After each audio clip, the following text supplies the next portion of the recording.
இப்போது ஒரு முக்கியமான விஷயம் என்னவென்றால், ஜோதிடம் நமக்கு எதற்காக வேண்டும்? ஜோதிடத்தை படிப்பதனால் நமக்கு என்ன உபயோகம்? ஜோதிடத்தை வைத்துக்கொண்டு இந்த வாழ்க்கையில் ஏதாவது நாம் சாதிக்க முடியுமா? ஜோதிடத்தினால் இந்த வாழ்க்கையில் நமக்கு கிடைக்கின்ற விஷயங்கள் என்ன? இதை தெரிந்து கொள்வதால் நமக்கு தெரியக்கூடிய விஷயங்கள் என்ன என்று கேட்டால், நான் தெரிந்து கொண்ட வரையில் ஒரு மனிதனுக்கு என்ன நடக்க வேண்டுமோ அது நடந்து தான் தீர்கிறது. அதை மாற்ற முடியவில்லை, மாற்ற முடியும் என்று சொல்பவர்கள் அதை செய்து கொள்ளலாம். ஆனால் நான் ஆராய்ச்சி செய்த வரை எது நடக்குமோ அது நடந்து கொண்டிருக்கிறது.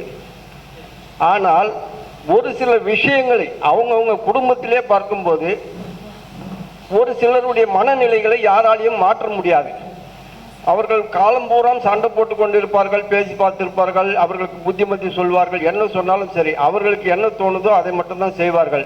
இது ஏன் இப்படி எதுவும் கேட்காமல் இப்படி நடந்து கொள்கிறார்கள் என்று சில குடும்பங்களில் குழப்பங்கள் வருகின்றன. இதற்கு என்ன காரணம் என்றால், அவர்களுடைய லக்னப்படியோ குணாதிசயப்படி தான் அவர்கள் வாழ்க்கை நடத்துவார்கள். அதை ஏற்றுக்கொண்டு வாழ்ந்தால் மட்டுமே அந்த வாழ்க்கை சிறப்பாக இருக்குமே தவிர, அதை முழுமையாக மாற்றி நமக்கு தகுந்தாற் போல் அந்த வாழ்க்கை வர வேண்டும் என்று நினைத்தால் அது மிகவும் கடினம். மேலும் ஒரு சந்தேகம் பொதுமக்களுக்கு, ஜோதிடம் என்பது உண்மைதானா? இது வைத்துக்கொண்டு ஏதாவது கதை சொல்கிறார்களா அப்படி என்று கேட்கிறார்கள். ஆம், ஜோதிடம் என்பது உண்மைதான் என்பது அதை ஆராய்ந்தவர்களுக்கு தெரிகிறது, ஆராய்ந்தவர்களுக்கு அது தெரியவதில்லை. இதை உண்மைதான் என்று உணர்வதற்கு என்னிடத்தில் பல ஜோதிட ஆராய்ச்சி செய்திருக்கிறேன். அது அத்தனை உங்களுக்கு உதாரணத்திற்கு ஒரே ஒரு ஜோதிடத்தை விளக்கம் தருகிறேன், சற்று கவனமுடன் கேளுங்கள். இந்த ஜாதகத்தில் இது ஒரு பெண்ணினுடைய ஜாதகம். இந்த ஜாதகம் துலா லக்னம். இந்த துலா லக்னத்தில் சனி உள்ளான், லக்னத்துக்கு 7 ராகு உள்ளான், 8 சுக்கிரன் சந்திரன், 9 சூரியன் செவ்வாய், 10 புதன், 4 குரு நீச்சம். இங்கே என்னவென்றால், இந்த ஜாதகருடைய கணவர் கார் ஓட்டிக்கொண்டு செல்லும் போது மாரடைப்பால் இறந்து விடுகிறார். இது மாரடைப்பால் இறந்தவருடைய ஜாதகம் அல்ல, மாரடைப்பால் இறந்தவருடைய மனைவியினுடைய ஜாதகம். ஏன் அப்படி நடக்கிறது இந்த தசையில்? அப்படி இந்த தசை என்ன நடந்தது என்றால், லக்னத்துக்கு 7ஆம் வீட்டு ராகுவுடைய தசை நடக்கிறது. ராகு என்பது என்னவென்றால் இண்டிகேஷன் ஆஃப் த ப்ராப்ளம். உங்களுக்கு ஏதோ ஒரு விஷயத்தை இண்டிகேட் செய்கிறது, இது இப்படி நடக்க போகிறது என்று இண்டிகேட் பண்ணும். அதுதான் இண்டிகேஷன் ஆஃப் த ப்ராப்ளம். அந்த ராகு யாருடைய நட்சத்திரத்தில் இருக்கிறான் என்றால் சுக்கிரனுடைய நட்சத்திரத்தில் இருக்கிறான். சுக்கிரன் எங்கே? 8லே இருக்கிறான். அட்டமாதிபதி சுக்கிரனுடைய நட்சத்திரம்.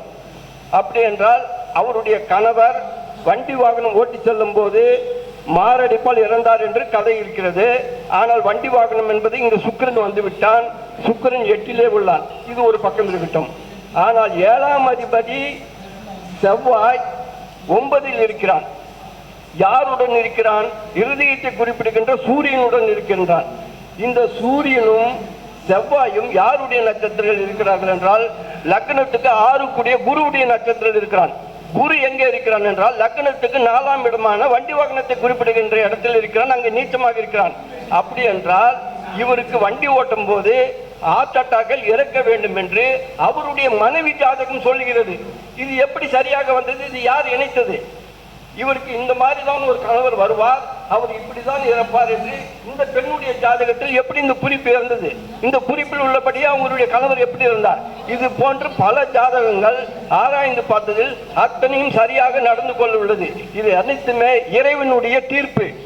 நீங்கள் ஒரு ஜாதகத்தை பார்க்கும் போது என்ன தெரிந்து கொள்ளலாம்? இவர் உடல்நிலை பாதிக்கப்படும் என்றால் அவர்களுக்கு இன்சூரன்ஸை பற்றி போட்டுக்கொள்ளுங்கள். மெடிக்கல் இன்சூரன்ஸ் போட்டுக்கொண்டால் அவர்களுக்கு ஜாக்கிரதையாக இருக்கும். ஒருவருடைய பூர்வீக சொத்து, இந்த ஜாதகத்துக்கு பூர்வீக சொத்து இருக்குமா இருக்காதா என்று நீங்கள் தெரிந்து கொள்ளுங்கள். இந்த காரணங்களால் பூர்வீக சொத்து இருக்காது என்று ஒரு கணக்கு இருக்கிறது. அப்படி அந்த ஜாதகருக்கு இருந்தால் அந்த பூர்வீக சொத்தை அந்த குடும்பத்தில் மற்றொரு பேருடைய மாற்றிவிட்டு அந்த சொத்தையோ இல்லை அந்த சொத்தை விற்று வேறொரு பேரில் மாற்றி அந்த சொத்தை காப்பாற்ற, இப்படிதான் சில விஷயங்களை செய்ய முடியுமே தவிர இதுதான் உங்களுக்கு உபயோகப்படுமே தவிர மற்றபடி நான் அதை செய்கிறேன் இதை தவிர நான் ஏதாவது ஒன்றை சாதித்து காட்டுவேன், இதை மாற்றி காட்டுவேன், இதுக்கு அப்படி செய்வேன் என்றால் அப்படிப்பட்ட ஜாதகங்களுக்கு நான் வழி சொல்கிறேன், நான் பணம் ஏற்பாடு செய்கிறேன். ஆனால் பலன் நடந்தால்தான் உங்களுக்கு பணம். இதுக்கு ஏற்றுக்கொண்டு செய்பவர்கள் யாராலும் செய்யலாம். வாய்ப்பு கொடுத்துக்கு நன்றி. இது ஒரே ஒரு உதாரணம் தான். இது போன்ற நூற்றுக்கணக்கான ஜாதகங்கள் என்னிடத்தில் உள்ளன. அத்தனையும் உண்மை. வாழ்க வளமுடன்.